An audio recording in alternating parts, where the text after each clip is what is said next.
안녕하세요. 더 딥다이브입니다. 오늘은 글로벌 제약 공룡이죠. 노보 노디스크의 2025년 3분기 실적, 그 속을 한번 깊숙이 들여다보겠습니다. 네, 복잡한 숫자들 많잖아요. 그래서 오늘은 특별히 재무총괄 책임자, 그러니까 CFO죠. 카르스텐 크누센의 공식 발표 내용, 여기에만 딱 집중해서 분석해 보려고 합니다. 네, 좋습니다. CFO의 시각으로 직접 보는 거니까요. 네, 그 숫자들 뒤에 숨은 진짜 의미, 또 회사의 현재 위치, 그리고 미래는 어떻게 보고 있는지 이걸 명확하게 짚어보는 거죠. 저희가 받은 자료들을 토대로 핵심만 파헤쳐 보겠습니다. 네, 오늘 그 CFO 발표 자료만 보면 매출 성장부터 수익성, 비용, 현금 흐름, 또 향후 전망까지 이 회사가 지금 어디쯤 와 있고 또 어떤 생각을 하는지 가늠해 볼 수 있을 것 같습니다. CEO나 Q&A 내용은 빼고 딱 CFO가 준비한 그 발언에만 집중해서요. 좋습니다. 그럼 바로 시작해 보죠. 올해 첫 9개월 성과부터요. CFO가 뭘 가장 중요하게 얘기했나요? 특히 매출 괜찮았겠죠? 네, CFO 발표 내용을 보면 일단 매출 성장세가 꽤 좋습니다.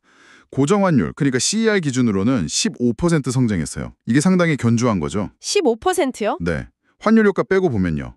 미국이랑 다른 해외 지역, IEO라고 부르죠. 거기서 다 잘 끌어줬고요. 다만 덴마크 크로네, DKK 기준으로는 환율이 좀 안 좋아서 12% 성장에 그쳤습니다. 그러니까 사업 자체는 15% 큰 건데 보고되는 숫자는 12%로 좀 낮아진 거죠. 아, 그래도 15%면 사업 자체는 정말 잘 되고 있네요. 근데 발표된 영업이익 증가율은 매출보다는 좀 낮은 것 같은데요. CER 10%, DKK 5% 증가라고 하셨죠? 네, 맞아요. 매출은 두 자릿수인데 이익은 왜 그만큼 속도를 못 냈을까요? CFO가 뭐라고 설명하던가요? 바로 그게 이번 발표에서 CFO가 좀 강조한 핵심인데요. 가장 큰 이유가 뭐냐면요. 3분기에만 구조조정 비용이 어마어마하게 들었습니다. 약 90억 DKK예요. 90억 크로네나요? 와, 네, 우리 돈으로 거의 1조 7천억 원. 이게 일시적인 비용인데 워낙 크다 보니까 전체 이익률에 영향을 많이 줬어요. 그렇겠네요. 구체적으로 보면 매출 총이익률 있잖아요. 이게 작년 84.6%에서 올해 81.0%로 떨어졌거든요. 네. 근데 이 떨어진 것 중에 한 30억 DKK 정도가 이 구조조정 관련 비용이랑 또 일부 생산자산 가치가 좀 떨어져서 손상 처리한 비용, 이것 때문이라고 했어요. 아하, 그리고 또 있어요.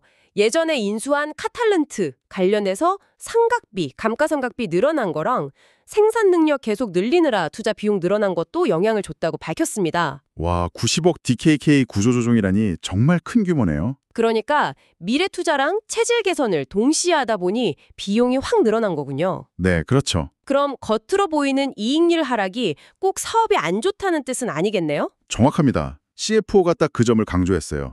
이런 일회성 비용들, 구조조정이나 인수 관련 회계 처리 비용 빼고 보면요. 조정된 영업이익 성장률은 CER 기준으로 21%나 된다고 했어요. 21%요? 네, 보고된 10%보다 훨씬 높죠. 그 핵심 사업의 돈 버는 능력 자체는 여전히 아주 강하다. 이걸 보여주는 겁니다. 구조조정 중에도 기본은 튼튼하다는 거죠. 그렇군요. 일회성 요인 빼면 20% 넘게 이익이 성장했다니 이건 정말 놀라운데요. 그럼 다른 비용들, 예를 들어 판매비나 연구개발비 같은 건 어땠는지도 CFO가 언급했나요? 네, 그것도 자세히 설명했죠. 판매 및 유통비용, S&D 비용이라고 하죠. 이건 CER 기준으로 15% 늘었어요. 이것도 꽤 늘었네요. 네, 주로 그 비만 치료제 위고비 관련 활동을 늘려서 그렇다고 해요. 근데 중요한 건 이 S&D 비용 안에도 아까 말한 구조조정 관련 비용이 한 20억 DKK 정도 들어가 있다고 덧붙였어요. 아, 여기도 구조조정 비용이? 네, 그리고 연구개발비, R&D 비용도 CER 기준 10% 증가했는데요. 이건 회사가 집중하는 비만 치료제 쪽 파이프라인 활동이 초기부터 후기까지 다 활발해져서 그렇고요. 여기에도 구조조정 관련 비용이랑 손상차손이 약 40억 DKK 포함됐다고 합니다. 핵심 분야에 집중하려고 좀 덜 중요한 초기 프로젝트들 중단하면서 생긴 비용이죠. 그렇군요. 다만 이건 작년에 다른 후보 물질, 오세두레논 관련해서 손상차손이 컸던 거랑 일부 상쇄되긴 했다고 해요. 어쨌든 여기서도 구조조정이란 변수가 계속 영향을 주고 있다는 걸 봐야 합니다. 네, 비용 쪽도 구조조정 영향이 곳곳에 보이네요. 그러면 현금 창출 능력은 어때요? 영업활동 현금 흐름이 639억 DKK라고 하셨는데 이것도 엄청 크지만 작년 718억 DKK보다는 좀 줄었잖아요. 이건 왜 그런가요? 네, 그 현금 흐름 감소 이유도 CFO가 명확히 밝혔어요. 바로 자본 지출, 그러니까 캐펙스죠. 공장 짓고 설비 늘리는 미래 투자가 확 늘었기 때문이라고 설명했습니다. 아, 투자를 많이 해서 그렇군요. 네, 버는 돈은 연연히 많은데 미래 성장을 위해 신규 공장 짓는데 돈을 더 많이 썼다는 거죠. 그럼에도 불구하고 올해 첫 9개월 동안 주주들한테는 배당금 같은 걸로 총 530억 DKK, 거의 10조 원 가까이 돌려줬다고 강조했어요. 투자를 늘리면서도 주주 환원은 꾸준히 한다. 재무 상태가 안정적이라는 거네요. 그렇죠. 그걸 보여주는 거죠. 알겠습니다. 그럼 지금까지 성과를 보면 매출은 아주 강하고 이익은 구조조정 빼면 견조하고 미래 투자는 대규모로 진행 중. 이렇게 요약되겠네요. 그럼 이제 남은 2025년 전망을 보죠. CFO가 이걸 좀 낮췄다고 했는데 구체적으로 어떤 내용이고 왜 그런 건가요? 네, CFO가 2025년 연간 전망치를 수정했는데요. 핵심은 그거예요. 당뇨병이랑 비만 치료제 중에서 제일 중요한 GLP-1 계열 약물들 있잖아요. 네, 오젬픽, 위고비 같은 거요? 네, 그거예요. 그 약들의 매출 성장 기대치를 기존보다 좀 낮춰 잡았습니다. 그래서 연간 매출 성장률 전망치를 CER 기준 기존 9에서 11%였는데 이걸 8에서 11%로 범위를 좁히면서 약간 내렸고요. 영업이익 성장률 전망치도 마찬가지로 CER 기준 기존 7에서 10%에서 4에서 7%로 조정했습니다. 여기에는 아까 계속 얘기했던 그 80억 DKK 규모 구조조정 비용이 영향을 미친다는 걸 명확히 했고요. 네. 또 최근에 인수한 아케로랑 오메로스 관련 비용도 반영했는데 이건 다른 데서 비용이 좀 줄어서 일부 상쇄됐다고 설명했습니다. 핵심 성장 동력인 GLP-1 기대치를 낮춘 이유가 궁금한데요. CFO가 뭐라고 하던가요? 경쟁이 심해져서 그런가요? 네, 딱 그겁니다. CFO가 수정된 전망의 주요 배경으로 특히 미국 시장을 꼽았어요. 거기서 위고비랑 오젬픽 같은 주력 제품들에 대한 경쟁이 치열해지고 약값에 대한 압박도 커지고 있다고 언급했습니다. 아, 미국 시장. 네. 그리고 미국 외 지역, IO에서도 성장세는 여전히 좋지만 여기도 당뇨병, 비만 모두 경쟁이 심화되고 있다고 같이 지적했어요. 시장이 커지는 만큼 경쟁도 세지고 있다는 거죠. 경쟁 환경 변화를 반영해서 좀 현실적으로 조정한 거군요. 그 외에 수정된 전망에서 또 주목할 만한 거 있었나요? 뭐 투자 계획이나 현금 흐름 전망 같은 거요. 네, 몇 가지 더 있었어요. 우선 자본 지출, 캐펙스 전망치를 약 600억 DKK로 조정했는데요. 이건 기존에 계획했던 생산 능력 확장 계획을 좀 조정한 걸로 보입니다. 시기나 규모 면에서요. 투자를 약간 조절하는군요. 그리고 잉여 현금 흐름, 그러니까 회사가 진짜 마음대로 쓸 수 있는 현금 있죠. 그 전망치는 200억에서 300억 DKK 사이로 오히려 좀 올렸어요. 이건 왜 올렸을까요? 이건 미국에서 매출 채권 회수가 예상보다 잘 되고 있고 또 캐펙스 전망치가 좀 줄어든 걸 반영한 결과라고 설명했습니다. 그렇군요. 여기서 CFO가 특히 강조한 게 하나 있는데요. 이 잉여 현금 흐름 전망치에는 아케로 인수 영향은 이미 반영이 됐는데 지금 또 얘기가 나오는 메세라 인수 가능성 있잖아요. 네, 그 비만 치료제 회사요. 네, 만약 거길 인수하게 되면 생길 재무적 영향은 아직 포함 안 시켰다는 겁니다. 그러니까 추가 M&A 가능성에 따른 변동 여지를 남겨둔 거죠. 아, 추가 M&A 가능성까지 열어두고 있다. 정말 바쁘게 움직이네요. 그럼 이제 시야를 좀 더 넓혀서요. CFO가 올해 이후, 그러니까 2026년 이후에 좀 장기적인 도전 과제나 영향 요인들에 대해서도 얘기를 했다면서요. 어떤 힌트를 줬나요? 네, 단기 실적뿐만 아니라 좀 중장기적으로 영향을 줄 수 있는 중요한 요인 3가지를 구체적으로 짚어주면서 미리 대비하고 있다는 걸 좀 보여줬습니다. 오, 미래에 대한 구체적인 언급이라니 흥미롭네요. 첫 번째는 뭐였어요? 첫째는 특허 만료입니다. 노보노디스크의 진짜 핵심이죠. 오젬픽, 위고비, 리벨서스의 주성분인 세마글루타이드. 이 물질 특허가 2026년에 일부 해외 국가, 그러니까 IO 국가에서 만료될 예정이에요. 아, 드디어 올 것이 오는군요. 그렇죠. 특허 풀리면 복지학 나오고 경쟁 심해질 수 있잖아요. 그래서 CFO는 이게 2026년 노보노디스크 전체 글로벌 매출 성장의 마이너스 한 자릿수 초반, 로우 싱글 디짓이라고 표현했는데 대략 1~2% 정도 부정적인 영향을 줄 걸로 예상한다고 밝혔어요. 특허 만료야 뭐 제약사 숙명이지만 그 영향 규모를 이렇게 숫자로 딱 얘기한 건 좀 주목할 만하네요.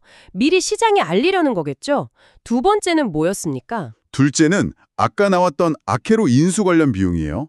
이 회사 때문에 내년 2026년에 R&D 지출이 늘어날 거라고 예상했어요. 네. 구체적으로 이것 때문에 2026 연간 영업이익 성장률이 약 3%포인트 정도 마이너스 영향을 받을 것 같다고 추정했습니다.